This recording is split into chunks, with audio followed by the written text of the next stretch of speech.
मैं पहले ही कह चुका हूं कि तुम्हारी औकात नहीं है कि 2024 में तुम ईवीएम से चुनाव करा लो। उनसे आसमान पर ईवीएम से आजादी लिख देंगे।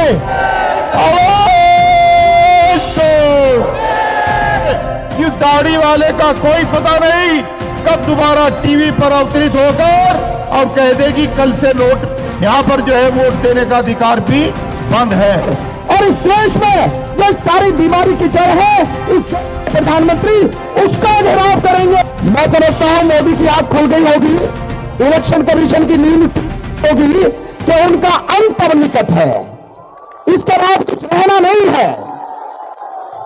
मैं पहले ही कह चुका हूं कि तुम्हारी औकात नहीं है कि 2024 में तुम ईवीएम से चुनाव करा लो।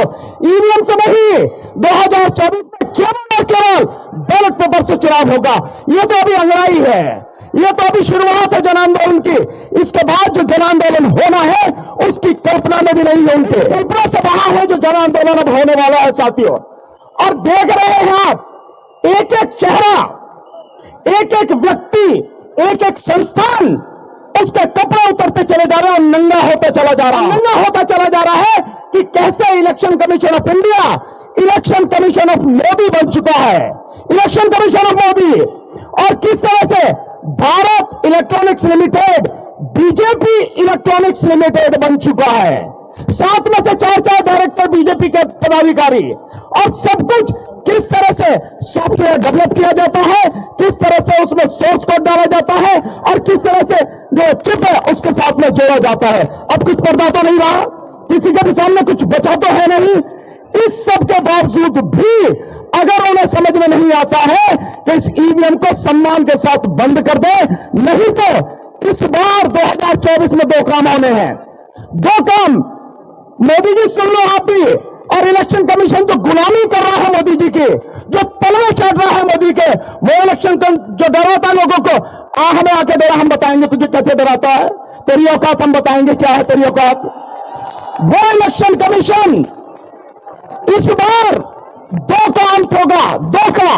नंबर 1 अंत होगा, ईवीएम का हमेशा के लिए अंत होगा इस बार, और इसके साथ ही मोदी सत्ता का भी इसी बार अंत होगा। बचना नहीं है कुछ भी। साथियों, मैं सिर्फ एक बात कह के बंद करूंगा कि 25 फरवरी को हम सारे के सारे लोग, इससे भी कहीं ज्यादा संख्या में इकट्ठे होंगे मंडी हाउस पर, और इस देश में जो सारी बीमारी की जड़ है, इस देश के प्रधानमंत्री उसका घेराव करेंगे और तब बताएंगे उस चीज की औकात। साथियों, बहुत बहुत शुक्रिया। मौसम ऐसा है और समय है, बहुत बहुत शुक्रिया। हम इस बात का ओपन चैलेंज कर चुके हैं, आज तक कोई सामने नहीं आया। बामन मेश्राम साहब ने भी 20 बार किया है। चुनाव पेपर बैलेट से जल्दी होता है। इस चैलेंज के सामने आज तक मोदी सरकार का कोई नहीं आया हमारे सामने।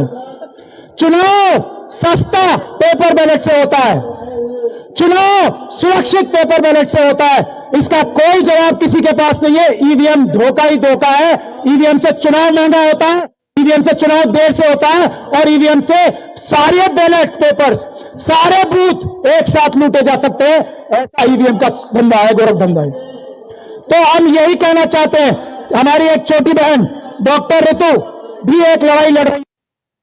मैं ये चाहता हूं बामन मेश्राम साहब से भी और आप सब से भी, यूनिवर्सिटीज में भी ये ईवीएम की लड़ाई बुलंद होनी चाहिए। और उसके लिए हम लोग सब, हमारे डॉक्टर ऋतु जैसे बहनों से और स्टूडेंट से कहें कि स्टूडेंट्स यूनिवर्सिटीज में ताले लगा दें, क्योंकि अगर ईवीएम से चुनाव होगा तो यूनिवर्सिटियां वैसे ही बंद कर दी जाएंगी। हम स्टूडेंट से देश के आह्वान करते हैं वो करें। और मैं आखिरी 2 बातें कहकर अपनी बात खत्म करना चाहता हूं।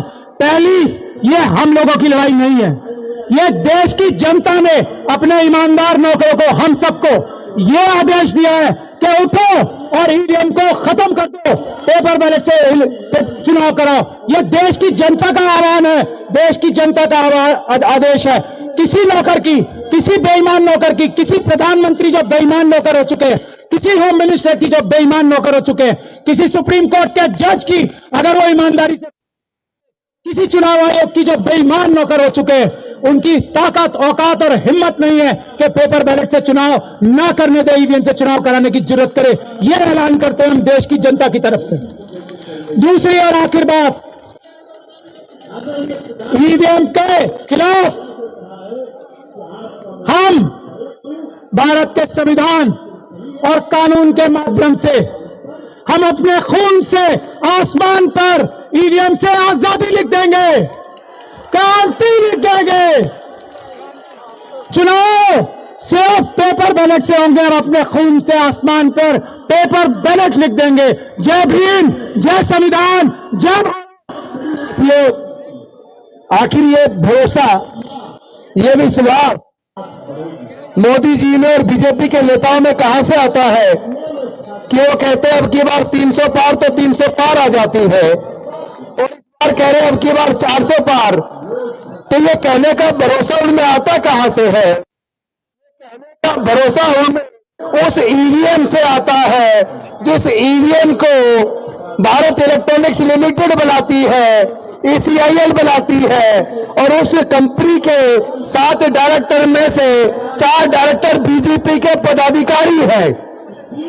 जो बीजेपी के 4 पदाधिकारी उस कंपनी के 7 में से 4 डायरेक्टर हैं, वो कंपनी ईवीएम बना रही है, और ईवीएम के अंदर उन्होंने रियल टाइम क्लॉक लगा के रखा है। और ये जो 4 टेक्निकल एक्सपर्ट कमेटी के सदस्य हैं, जो IIT के प्रोफेसर हैं, वो लोग जो इस सॉफ्टवेयर को बनाते हैं, जो माइक्रो कंट्रोलर चिप जिसके अंदर ये सॉफ्टवेयर की सारी सिस्टम लगाया जाता है, उसी के अंदर प्रोग्रामिंग करते वक्त ये प्रोग्राम फिक्स कर दिया जाता है कि फलानी तारीख को फला टाइम के बीच जितनी भी वोट पड़ेंगी उसका 60% वोट वो बीजेपी को चला जाएगा। तो फिर आप जितनी मर्जी वोट बीजेपी को हराने के लिए देते रहिए। अगर वो कह रहे हैं अब की बार 400 पार, तो आपकी वोट की चोरी करके वो 400 पार चला जाएगा। लेकिन इस बार भारत के लोग, डॉक्टर बाबा साहब अम्बेडकर को मानने वाले लोग, डॉक्टर बाबा साहब अम्बेडकर की कुर्बानी को बेकार नहीं जाने देंगे, क्योंकि ये वोट का अधिकार इतने आसानी से नहीं मिला है। जब इस संविधान सभा के अंदर इस बात पे चर्चा शुरू हुई, अंग्रेज जाने वाले हैं, हमें अपनी सरकार चुननी है, वोट का अधिकार किसको मिलना चाहिए, तो संविधान सभा के ज्यादातर सदस्य वोट का अधिकार केवल ग्रेजुएट को, इनकम टैक्स पेई को और बड़े बड़े जमींदारों को देना चाहते थे।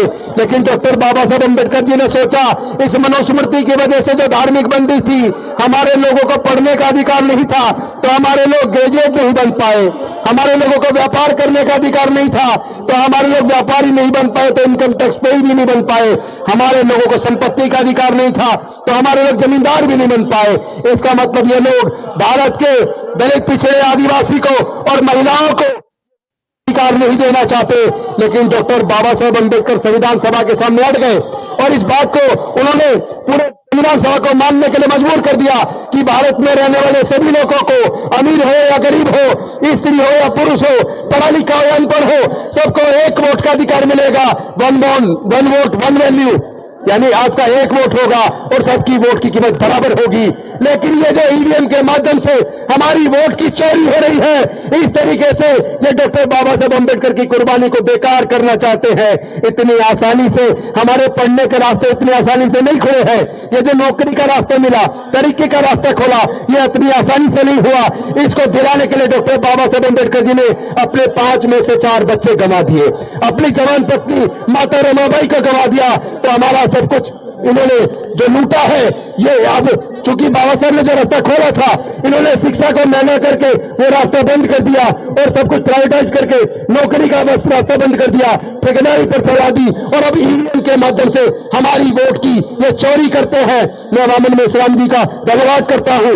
उन्होंने सबसे पहले ईवीएम के खिलाफ बैलेट पेपर वापस लाने का जो आंदोलन शुरू किया था, वो आंदोलन अब सफलता की तरफ बढ़ चला है। हम ना झुकेंगे, ना डरेंगे, ना बिकेंगे, ना डॉक्टर बाबा साहब अम्बेडकर की कुर्बानी को बेकार जाने देंगे। हर प्रकार की कुर्बानी देकर हम बैलेट पेपर वापस ला के रहेंगे। बहुत बहुत धन्यवाद सभी साथियों को जो देश के अलग अलग कोने से आज यहां जंतर मंतर पर इकट्ठा हुए हैं, आप सभी को मेरा क्रांतिकारी जय भीम। दोस्तों, लंबे समय के बाद आज आप लोगों की उपस्थिति से वीरान पड़ा हुआ ये जंतर मंतर हरा भरा हुआ है।